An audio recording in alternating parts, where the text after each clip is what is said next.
Tell the students, if you would, I know a little bit about this, but I'd love for you to share it. What was it like when you joined? What was the state of the organization? How were they doing? So when I joined, when I said I didn't really know much about the job, I really did not know much about the job. The county had a contract with Humane Society to house their stray animals, and that was a contract that provided 90% of our revenue stream. And the county had just canceled that contract. We had about 300 donors. We had a board that didn't believe in fundraising because we didn't really want to go out to the world and sort of with a tin cup and beg. We fought with everybody in our community. We had no support from the vets, no support, from city government.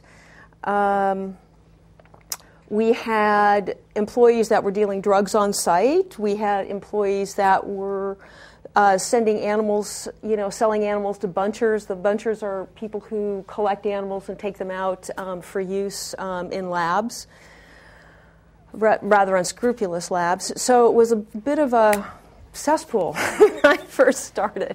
Yeah. It was quite interesting. And what was on the list of positives, though? These guys. Yeah. So Lily is. She wasn't there when I first got there, but so what made it all worthwhile was the fact that we had this amazing mission, which was to save and enhance lives. And it's not just literally about the four-legged lives, it's about the two-legged lives and the magic that happens when those two entities come together. So that's the saving grace, is that the mission really carries you through the tough times. Indeed. I'm intrigued by the whole 90% of your revenue coming from a contract that was about to be canceled. Can you take the students back to the moment that you realized this was happening and kind of what your thoughts were at the time?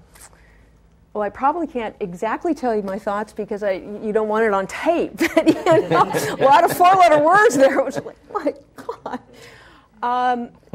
But, when you and I had talked, I think oftentimes when your back is to the wall like that, that's probably when you start to become your most creative because you have no choice. You've got to do something. And that's where we made a strategic decision that to keep us afloat in the short term, we've got to jump right back into doing animal control and actually expand our reach in animal control, where before we'd only been doing housing.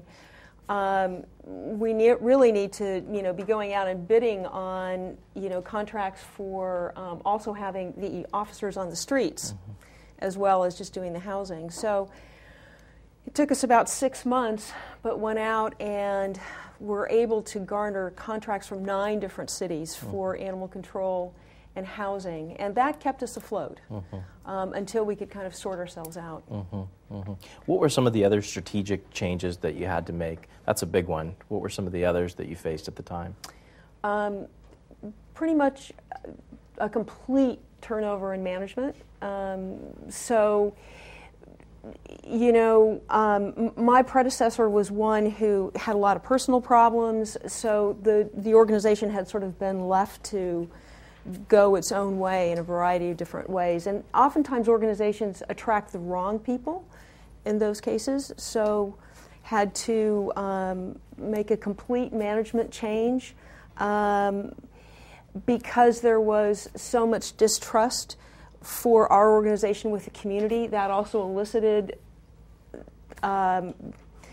concern from certain community members. So there was a lot of turmoil that first year in trying to get things settled out.